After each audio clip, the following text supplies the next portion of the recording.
तो देखो ये हमारा एक बहुत बढ़िया क्वेश्चन है। तो एग्ज़ाम में ऐसे क्वेश्चन भी आ जाते हैं जो थोड़ा सा माथा चकरा जाता है बच्चों का। तो एक बार इसको पढ़ के समझाते हैं और कैसे करेंगे देखेंगे।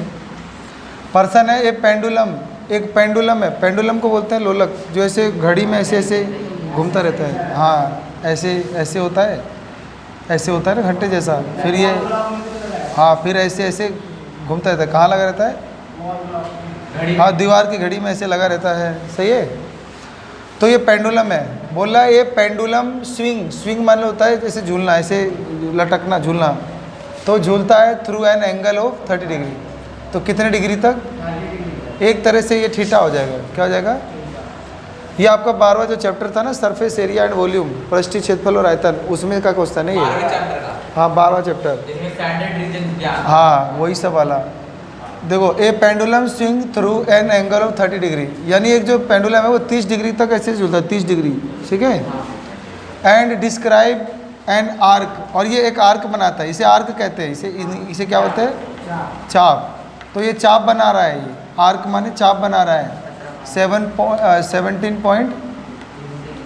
देखो आर्क के बारे में सही से समझ लो। मान लो कि तुमने एक सर्कल बनाते थे, तो एक सेंटर होता था और सेंटर से तुम ऐसे प्रकार रख के ऐसे घुमाते थे, तो इसी गोल लाइन को आर्क बोलते हैं। तो सेम ये भी वही है। ये सेंटर हो गया जहाँ से लटक रहा है, तो यहाँ से ऐसे ऐसे झूल रहा है, तो ये आर्क ही हो गया ये। ठीक है। तो ये आपका ये आर्क हो गया। समझ में आ गया?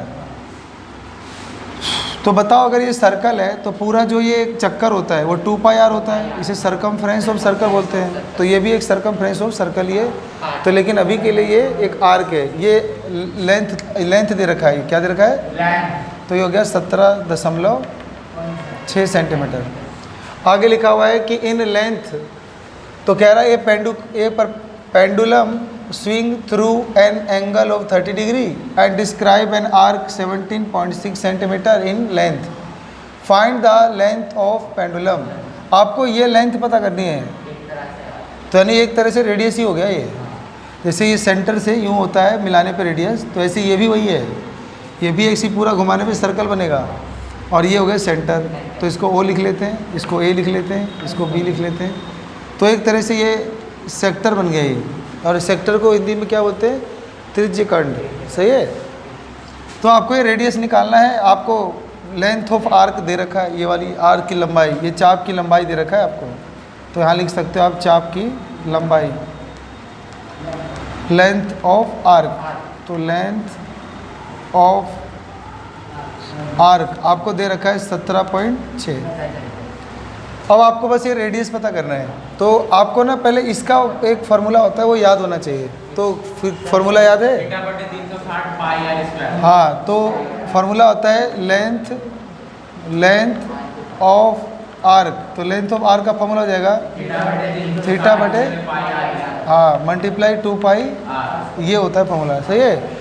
एरिया की बात होती तो πr स्क्वायर आया था। अभी एरिया थोड़ी ना, ये तो लंबाई है। लंबाई के लिए 2πr ले रहे हैं। तो हिंदी में लिख लेंगे चाप की लंबाई। चाप की लंबाई ये दे रखा है, तो यहाँ पे लिख दो ये वाला 17 पॉइंट ये दे रखा है, तो इस साइड यहाँ लिखा। थीटा 30 डिग्री दे रखा है, तो 30 डिग्री बटे और 2π का मान 22 बटे 7 और r हमें निकालना है। कोई एक तो निकालना होगा ना, यही तो क्वेश्चन होता है। तो 0 से 0 कट गया, 3 से कट गया, ये 12 हो जाएगा। तो 1 बटे 12 और ये 22 दूनी 44 बटे 7 और गुना r, और ये 17.6। अब ये 4 के पार्ट से कटेगा, 4 तिया 12 और ये 4 से कट जाएगा तो 11। तो ऊपर जाएगा 11r और बटे में 7 तिया 21 और ये जाएगा 17.6। ये 21 जो है ना इधर मल्टीप्लाई में आ जाएगा, तो 17.6 मल्टीप्लाई और ये डिवाइड में आ जाएगा 11, तो r आ जाएगा। सही है। अब 11 के टेबल से सोचो ये कट सकता है। 11 एकम 11, 11 एकम 11, 11 66। तो यहाँ पे दशमलव था, तो यहाँ पे 1 दशमलव, तो 1.6 आ गया। अब इसे किससे गुना करना है? तो 1.6 को 21 से गुना करना है। तो देखो मैं गुना कर रहा हूँ, चेक करो कहीं गलत तो नहीं कर दिया। 1 1 छेक 1, 1 एकम 1, 2 छेक 12 2 हासिल 1, तो 2 एकम 2 3। तो ये आपका आ गया 33.6 सेंटीमीटर। अब मेरे को आइडिया कैसे लगा कि सेंटीमीटर ही होगा। जैसे मैंने यहाँ सेंटीमीटर लिख दिया, तो कैसे पता चला कि ये सेंटीमीटर ही है? तो देखो यहाँ सेंटीमीटर है, तो सेंटीमीटर होगा। बात अगर सेंटीमीटर में है तो सारे फॉर्मूले सेंटीमीटर में चल रहे होते हैं। अगर एक भी चीज़ मीटर में है तो सारी मीटर में होती है। अब कई बार कैसा होता है ना, रेडियस मीटर में देगा तो सारी चीज़ें मीटर में ही होती हैं। अगर वो सेंटीमीटर तो सेंटीमीटर, तो यहाँ पे सेंटीमीटर था तो आंसर सेंटीमीटर आएगा। सही है? नहीं आया समझ में तुम्हें? कहाँ से नहीं आया? देखो ये ना एक ना ऐसे पेंडुलम लटका हुआ है, तो पेंडुलम ना 30 डिग्री तक हिलता है, तो एक तरह से ये एंगल हो गया तुम्हारा थीटा 30। ये तो कहीं पड़ा होगा ना, तो 30 हो गया। तो तुम्हें ये चाप की लंबाई दे रखा है, ये चाप की लंबाई ये दे रखा है तुम्हें 2πr, लेकिन ये कितना दे रखा है 17.6। ये 17.6 दे रखा है, लेकिन 2πr तो पूरे के लिए है, लेकिन ये पूरा थोड़ा ना दे रखा है, सिर्फ इतना दे रखा है तो है, लेकिन 2πr, लेकिन ये इतने की लंबाई है इतना, तो बाकी इतने के लिए ना इसमें गुना कर देंगे थीटा बटे 360, तो यही तुम्हारा लेंथ ऑफ आर का फॉर्मूला बन जाता है। तो यही फॉर्मूला तो लेना है, थीटा बटे 360 2πr, तो यही फॉर्मूला इसके बराबर है। अब इसको सोल्व कर दोगे तो रेडियस आ जाएगा। फार्मूला का खेल है, फार्मूला याद करोगे तो हो जाएगा। अब देखो यहाँ पर एक अगला क्वेश्चन एक और है मेरे पास, इसको मैं यहाँ से मिटा रहा हूँ, मिटा दूँ ना। तो अगला क्वेश्चन है सेम उसी चैप्टर का है, तो इजी है, देखना ध्यान से। ये बोलता है कि find the area of A sector. आपको फाइंड करना है area of sector of a circle. एक सर्कल का एरिया ऑफ सेक्टर पता करना है विद द रेडियस 6 सेंटीमीटर, जिसका रेडियस कितना है 6 सेंटीमीटर, और if angle of the sector is 60 degree. ये तो तुम्हें आता ही है। तो मान लो एक सर्कल है, ये तो बहुत आसान है, ऐसा क्वेश्चन आता है ना तो एकदम गिफ्ट है तुम्हारे लिए, बस उसको फार्मूला याद करके जाना है, काम हो जाएगा। तो अगर हम ना किसी रेडियस से यू काट दें, तो ये जो कटा हुआ हिस्सा होता है ना, जो एक आर्क से यानी चाप से और रेडियस के बीच में होता है, त्रिज्या और चाप के बीच का जो क्षेत्र होता है ना, इसी को बोलते हैं सेक्टर। तो हमें इसी का एरिया निकालना है, तो फाइंड करना है एरिया हो, तो इसका सेक्टर निकालना है। तो ये थीटा पता होना चाहिए, रेडियस पता होना चाहिए। तो अगर ध्यान से पढ़ोगे तो रेडियस 6 दे रखी थी और थीटा, अब इसका इतने का एरिया निकालना है। तो इसके एरिया का फॉर्मूला क्या होता है पाई आर स्क्वायर। एरिया है तो पाई आर स्क्वायर लेते हैं, वो आ जाएगा 60 डिग्री बटे में 360 डिग्री, पाई का मान 22/7, पाई का मान 22/7, और इनटू में 6 गुना 6, बस 6 से कट जाएगा 6 बार, तो ये हो जाएगा 1/6 और 22/7 गुना 6 गुना 6, तो 1 6 से 1 6, 22 को इससे गुना करो, 22 6 132 और बटे 7, तो बस इतना ही छोड़ देना है। बाकी पेपर में चाहो तो इसे काट के डेसिमल तक भी कर सकते हो। सही हो गया? तो करते हैं अगला। तो अगला क्वेश्चन है the median of the given data. ये नीचे एक डाटा दिया हुआ है, डाटा को हिंदी में कहते हैं आंकड़े या सन्मक। तो द मीडियन यानी माध्यिका, the median of the given data with the observations in ascending order. इसको बढ़ते क्रम में दे रखा है, असेंडिंग ऑर्डर में, और बोल रखा है बढ़ते क्रम में एक डाटा दे रखा है और इसका मीडियन यानी माध्यिका ये है, मीडियन दे रखा है 27.5 है। Find the value of x, ये कहीं इसमें एक्स लिखा होगा तो इसकी एक्स की वैल्यू निकालनी है, यानी ये वाला।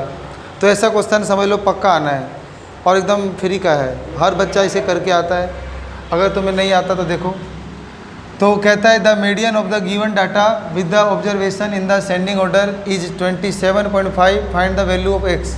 हिंदी में हुआ कि दिए गए आंकड़ों में इनका माध्यिका अगर 27.5 है तो एक्स का मान ज्ञात करो। सबसे पहले जो भी क्वेश्चन दिया होता है इसमें डाटा गिन लेते हैं कितने हैं, ऑब्जर्वेशन गिन लो कितने हैं, यानी 1 2 3 4, इसको इकट्ठा गिनेंगे 4 5 6 7 8, तो यहाँ पे लिखोगे n 8। अब आपको चेक करना होता है कि जो 8 है ये इवन है कि ओड है।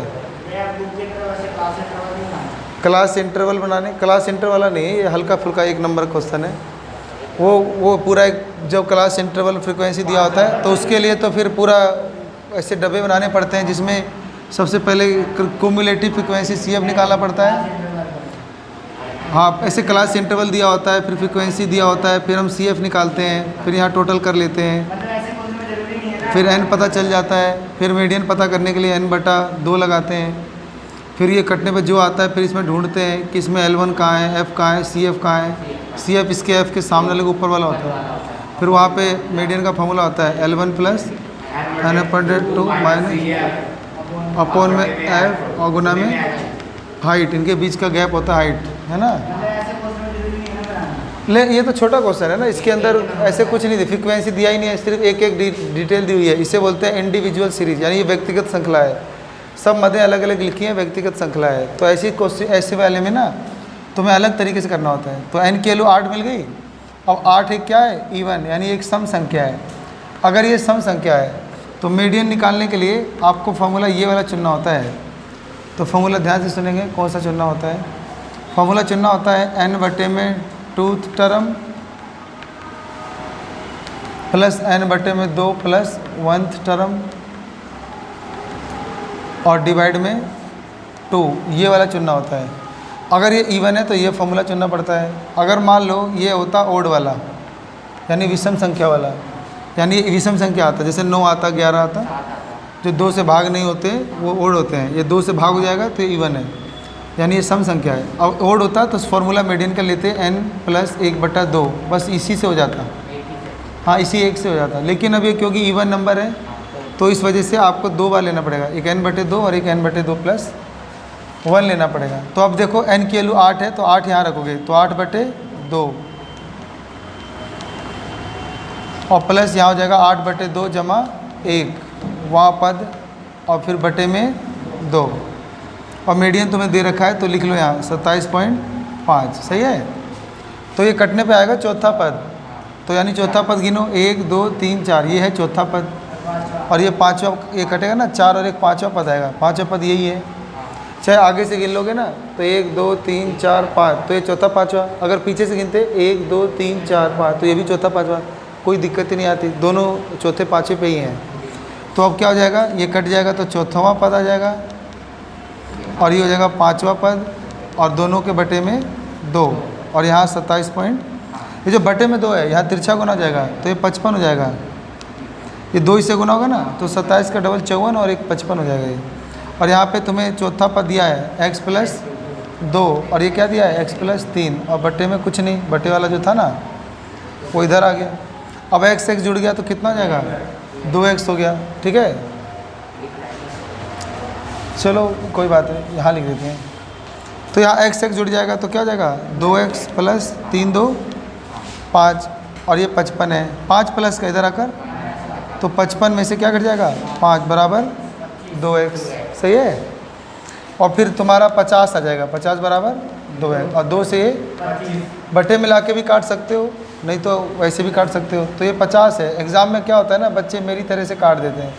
आपको ना ये काटा पेटी नहीं करनी होती है, आप बस ना ऐसे बटे में ले आया करो और बिना काटे ऐसे लिख दिया करो 25। तो जो समझदार बच्चे होते हैं ना वो ऐसे काटम पेटी नहीं करते, ऐसे ये नहीं ऐसे काट दिया और छोड़ दिया। तो एग्जामिनर जो होता है इसे गलत समझते हैं। आप ना ऐसे छोड़ देना, आंसर आ गया, तो बस ये आपका क्या आ गया, आंसर। तो मीडियन वाला अगर कोई क्वेश्चन आया तो याद रखना है कि इवन वाले में ये लेना है और ओड वाले में ये लेना है। सही है। अभी के लिए यहाँ इवन था तो इवन से किया है, ओड वाला भी कभी करेंगे।